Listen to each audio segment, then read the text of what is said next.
하나님 말씀은 신명기 33장 18절부터 25절까지 우리 교독하겠습니다.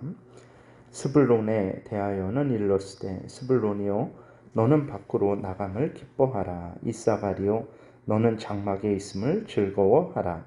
그들이 백성들을 불러 산에 이르게 하고 거기에서 의로운 제사를 드릴 것이며 바다의 풍부한 것과 모래에 감추어진 보배를 흡수하리로다. 갓에 대하여는 일렀으되 갓을 광대하게 하시는 이에게 찬송을 부를지어다. 갓이 암사자같이 엎드리고 팔과 정수리를 찢는도다. 그는 자기를 위하여 먼저 기업을 택하였으니 곧 입법자의 분깃으로 준비된 것이로다. 그가 백성의 수령들과 함께 와서 여호와의 공의와 이스라엘과 세우신 법도를 행하도다. 단에 대하여는 일렀으되 단은 바산에서 뛰어나오는 사자의 새끼로다. 납달리에 대하여는 일렀으되 은혜가 풍성하고 여호와의 복이 가득한 납달리요 너는 서쪽과 남쪽을 차지할지로다. 아셀에 대하여는 일렀으되 아셀은 아들들 중에 더 복을 받으며 그의 형제에게 기쁨이 되며 그의 발이 기름에 잠길지로다. 내 문빗장은 철과 노시 될 것이니 내가 사는 날을 따라서 능력이 있으리로다. 아멘. 기도드리겠습니다. 살아계신 하나님 아버지 감사합니다. 이 시간 하나님의 말씀을 전하고 듣습니다. 성령께서 역사하셔서 우리를 향한 하나님의 뜻을 잘 깨달아 알게 도우시고 또 하나님이 알려주시는 대로 잘 믿고 따르게 도우소서. 예수 그리스도의 이름으로 기도드렸습니다. 아멘. 오늘 본문에 보게 되면 이제 18절에서는 스불론에 대해서 예언을 하고 있습니다. 창세기 49장에서 예언된 대로 모세도 이제 그 예언을 같은 내용으로 예언을 하고 있는데 창세기 49장에 보게 되면 스불론이 해안 지역을 배정받을 것이다 라고 이렇게 야곱이 예언했어요. 근데 모세도 해안 지역을 배정받을 것과 또 해안 지역을 배정받은 스불론이 무역에 전심하여 여러 방면으로 통행하게 될 것에 대해서 모세도 또 예언하고 있는 것을 보게 됩니다. 그리고 이사갈에 대해서도 또 창세기 49장에서 야곱이 예언한 것과 동일하게 모세도 하나님의 뜻을 선포하고 있어요. 창세기 49장에 보게 되면 야곱은 이사갈은 스불론과 달리 쉬기를 좋아한다 그랬어요. 그리고 압제를 이제 당할지라도 그러면서 세금을 이제 상납할지라도 쉬기를 좋아할 것이다라고 이렇게 예언을 했는데 오늘 본문에서도 보게 되면 이사갈은 스불론은 이제 아주 활발하게 무역 활동을 하는 그러한 일을 하는데 이사갈은 스불론과 달리 장막에 있음을 즐거워할 것이다 라고 이렇게 또 동일한 예언을 하고 있는 것을 보게 됩니다. 그러나 이렇게 또 스불론과 이사갈의 공통적으로 또 열심을 내는 일이 있는데 그것은 무엇이냐면 하나님의 크신 은혜로 이제 하나님의 크신 은혜로 말미암아서 스불론과 이사갈이 하나님께 성전에서 예배드리는 일에 대해서 열심을 가지게 될 것이다 라고 모세가 예언을 하고 있어요. 19절에 보게 되니까 그들이 이 백성을 불러 산에 이르게 하고 거기에서 의로운 제사를 드릴 것이며 바다의 풍부한 것과 모래에 감추어진 보배를 흡수하리로다. 즉 스불론 또 이사갈 지파가 자신들은 물론이고 다른 사람들로 하여금 예루살렘 성전에서 하나님을 예배하도록 돕는 일을 열심히 행할 것이다 라는 것을 말을 하고 있는 것입니다. 그 다음에 이제 갓지파에 대한 말씀인데 창세기 49장에서 갓지파는 군대의 추격을 받으나 결국은 원수를 추격하여 승리하는 지파가 될 것이다 라고 이렇게 예언이 됐습니다. 오늘 본문에서도 이제 모세는 갓지파가 하나님의 은혜로 광대하고 암사자 같고, 그러니까 암사자가 이제 다른 짐승의 팔과 정수리를 찢는 것 같이 아주 강할 것이다 라는 것을 말을 하고 있습니다. 그리고 21절에서도 보게 되면 갓지파가 가나안 땅이 아닌 가나안 땅 동편을 요구했는데 가나안 땅 동편은 이제 하나님께서 미리 준비하신 땅이다라고 이렇게 말을 하고 있어요. 그러니까 하나님의 아직 이스라엘 백성들에게 가나안 동편 땅을 말씀하시지 않았을 때 갔은 가나안 땅 동편을 요구했죠. 그랬을 때 그것이 이제 우리가 봤을 때 민수기에서는 약간 부정적인 그런 의미로 이렇게 말이 되어지고 있는데, 그러나 하나님은 그러한 모든 것들까지도 미리 준비하셔서 이제 그 갓지파가 또 갓지파, 므낫세 지파, 르벤 지파가 그 동편 땅을 요구하는 것에 대해서 이제 허락을 해 주시죠. 근데 그러면서 이제 하나님께서 갓지파가 그 요단강 동편 땅을 요구하는 것에 대해서 오늘 본문에서는 이제 긍정적으로 이야기를 하고 있습니다.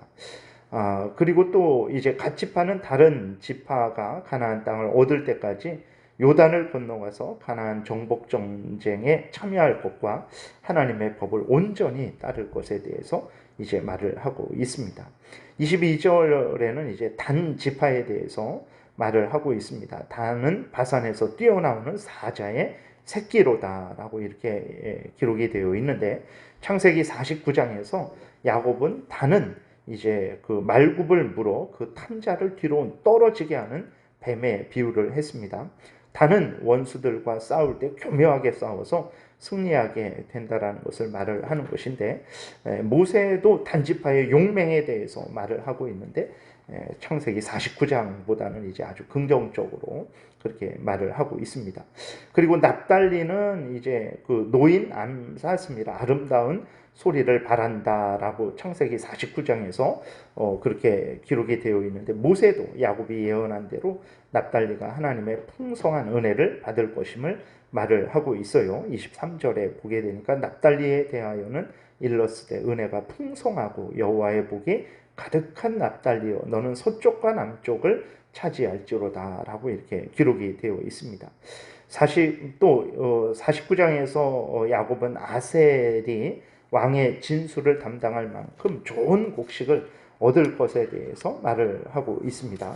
말을 했어요. 그런데 모세도 동일하게 아셀 지파가 다른 지파들보다도 더 풍성한 복을 받을 것이고 또 형제들에게 기쁨을 주는 지파가 될 것이다 라고 이렇게 예언하고 있는 것을 보게 됩니다. 그러니까 정리하면 창세기 49장에서 이제 야곱이 자신의 12아들과 그 후손들에 대해서 예언을 할 때에 자신의 12아들들의 그 특성을 아주 잘 드러냈습니다.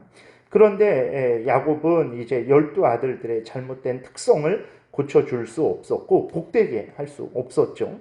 그러나 하나님은 야곱이 12아들들의 잘못된 것을 고치시고 더 복된 상태로 만들어주신 것을 오늘 본문을 통해서 우리가 확인을 하게 됩니다. 이스라엘 12지파는 하나님의 크신 은혜를 받았고 하나님의 크신 은혜로 풍성하게 된 것을 확인을 하게 되죠. 오늘 우리도 마찬가지입니다.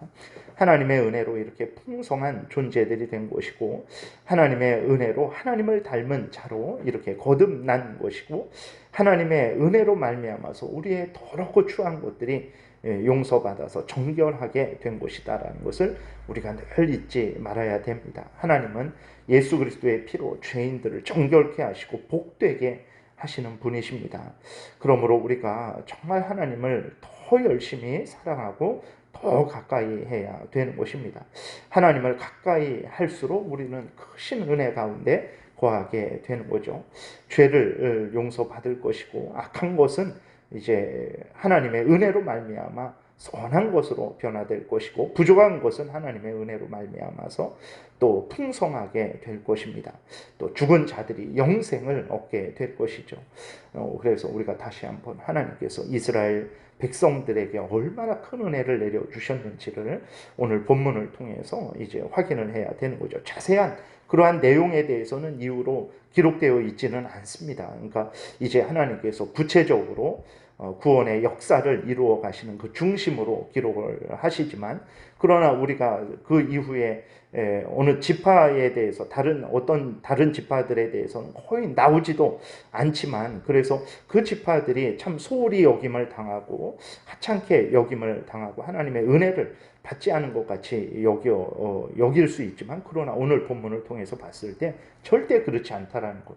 하나님의 크신 은혜로 말미암아 넘치고 넘치는 그러한 복을 모든 지파가 다 받았다라는 것. 그들의 약점과 잘못된 그러한 모든 것들이 하나님의 은혜로 말미암아 용서되고 더 선하게 변화되었다라는 것을 우리가 확인할 수 있습니다. 그래서 다시 한번 오늘 우리도 하나님을 가까이 하는 것이 복이라는 것을 정말 하나님 말씀을 굳게 믿어야 됩니다. 하나님을 가까이 하게 되면 모든 더러운 것들이 용서됩니다. 앞에서도 말씀드렸지만 모든 그러한 약한 것들이 하나님의 크신 은혜로 말미암아 강하게 되는 것이고, 부족한 것들은 채워지게 되는 놀라운 은혜의 역사가 있는 것입니다. 하나님을 가까이 하는 것이 복이라는 것을 우리가 명심하고, 다시 한번 오늘도 하나님을 사랑하고 의지하며 하나님을 가까이 하는 복된 삶을 살아야 되겠습니다. 기도드리겠습니다. 살아계신 하나님 아버지, 감사합니다. 하나님께서 정말 우리들이 생각지도 못한 그 큰 복을 모든 지파들에게 하나도 빠짐없이 부어주신 것을 우리가 다시 한번 성경을 통해서 확인하게 됐습니다. 살아계신 하나님은 하나님의 자녀들을 사랑하시고 먹을 것, 입을 것, 마실 것을 때마다 일마다 채워주시는 하나님이시라는 것을 우리가 분명히 믿게 도우시고, 무슨 일이 있든지 우리가 하나님을 가까이 하게 도와주옵소서. 모든 것들이 복으로 변화가 될 줄을 믿습니다. 오늘도 하나님의 은혜 가운데 하나님을 가까이 하며 하나님이 주신 귀한 사명들을 잘 감당하는 우리 모두가 되게 도와주옵소서. 예수 그리스도의 이름으로 기도드렸습니다. 아멘. 하늘에 계신